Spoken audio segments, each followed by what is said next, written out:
everyone, welcome back to Fish Den 365. I'm Den Haring, and today we're going to go and take you out fishing. I was out yesterday. Today is Tuesday, July 28th, and I was hoping to fish the Lackawanna County Bassmasters Lunker Tournament at Lake Wallenpaupack today, but the weather has canceled the tournament. It's heavy rains predicted. It's been raining for quite a while. There's been a number of thunderstorms that have come through, so they canceled the tournament. But I was out yesterday and got into some fish.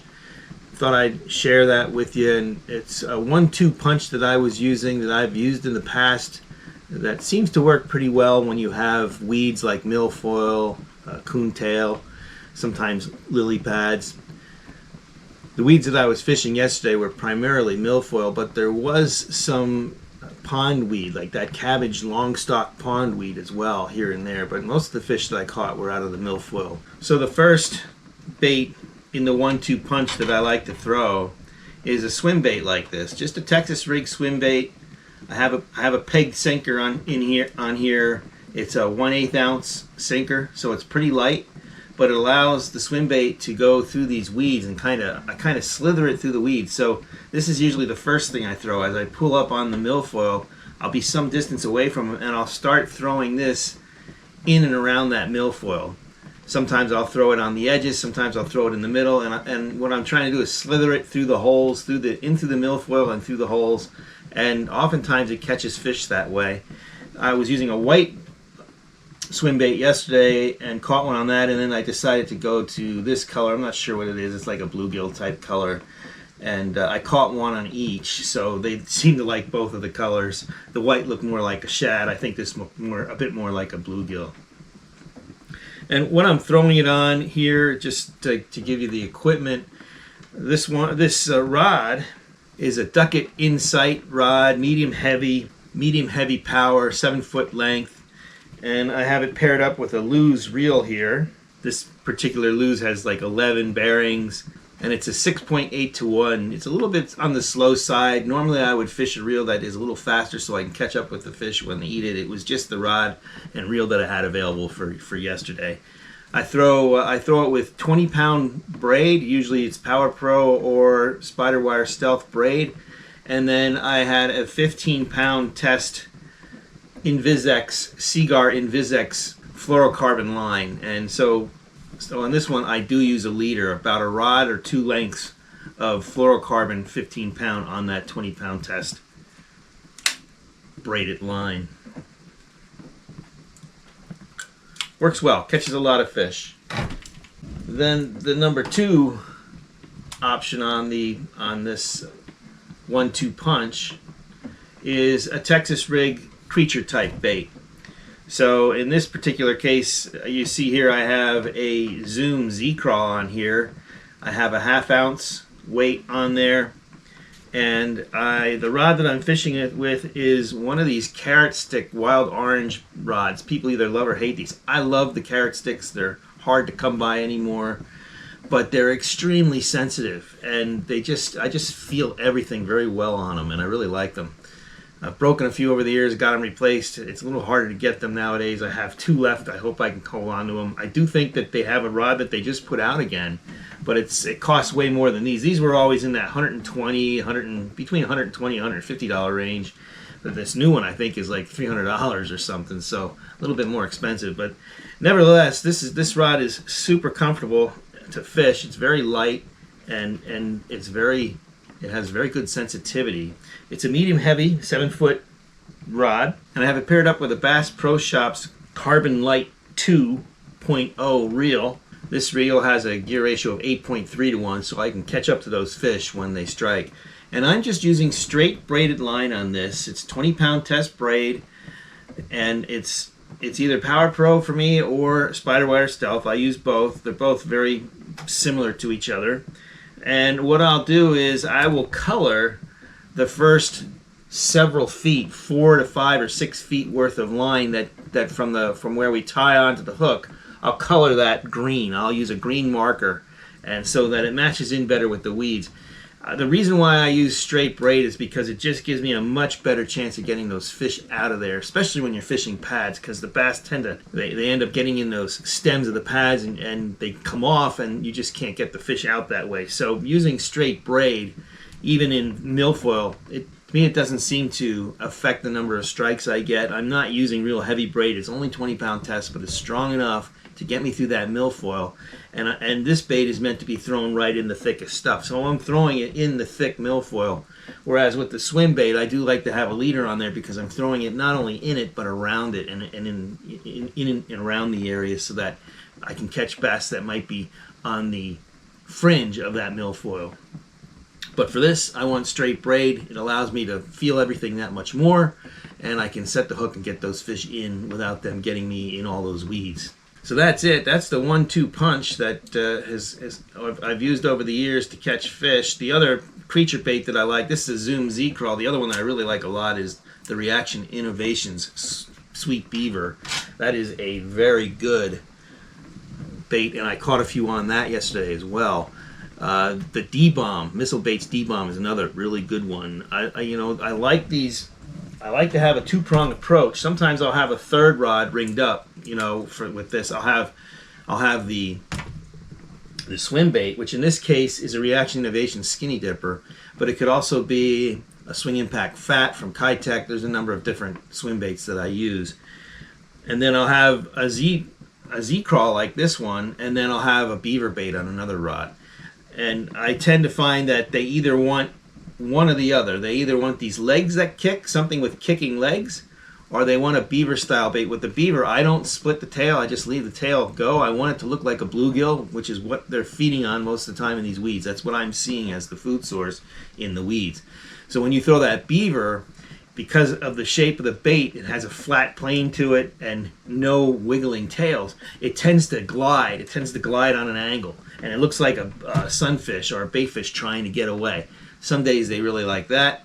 When they're not into that, then I want a bait that has the tails like this, the tails that kick, because when they're not eating the beaver, they tend to eat these kicking tail baits. This one will go straight down more, and then those tails will kick, and they can feel that. So the other thing that I'll use is I'll tend to put this on when it's darker outside. If I have a dark day because of storms or rain, or if it's in the morning, early morning or late evening and it's getting darker, I'll go to these tails because I feel that the fish can feel that more. They can sense that with their lateral line and come from a longer distance to eat it. That's my theory on it. It does seem to work for me. Just a little tip for you in case you're interested in trying that for yourself. All right, well, let's take you to water and we'll show you how we did yesterday.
Smallmouth in those weeds, you just never know.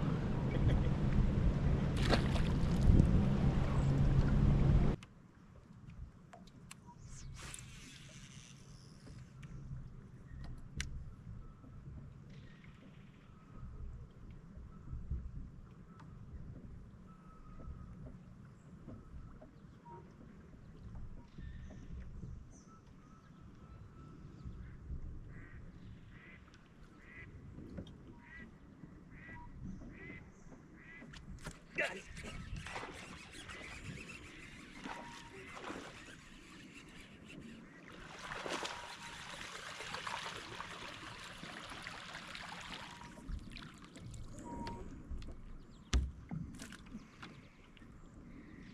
Well, we got him with a bunch of salad.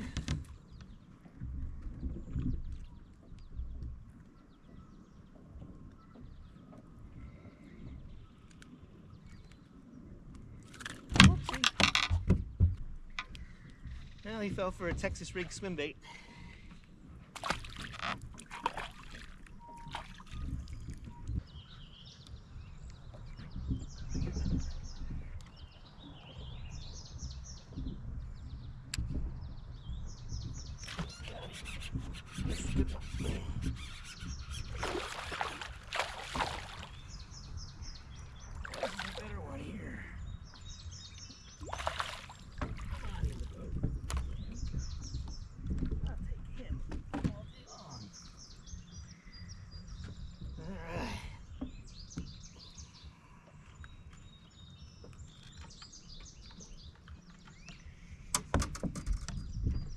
Leave it to beaver.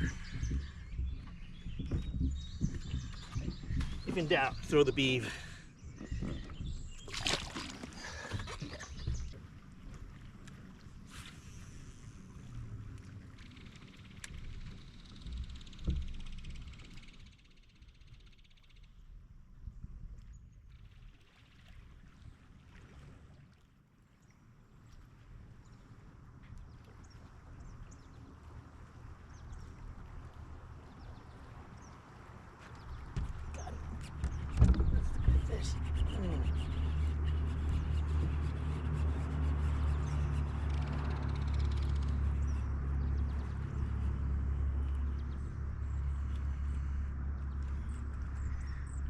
Nice bass.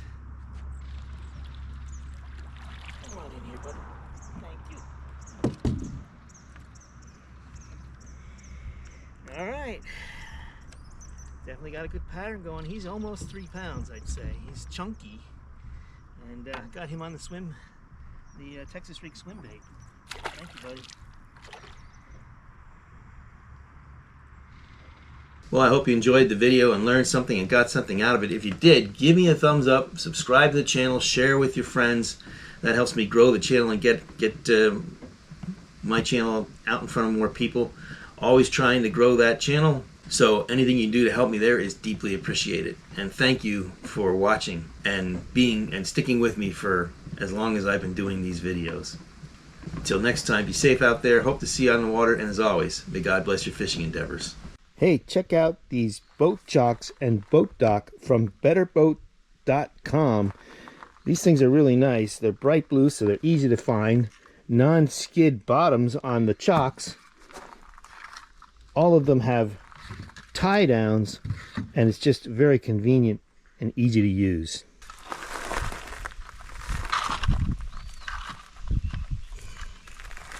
Fits perfectly under the tire.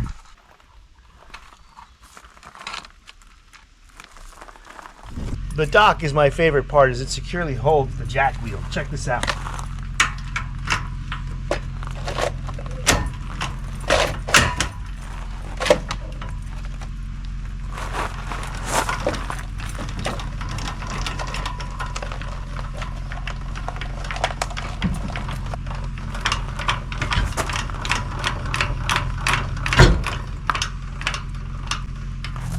Nice and easy, secure and in place.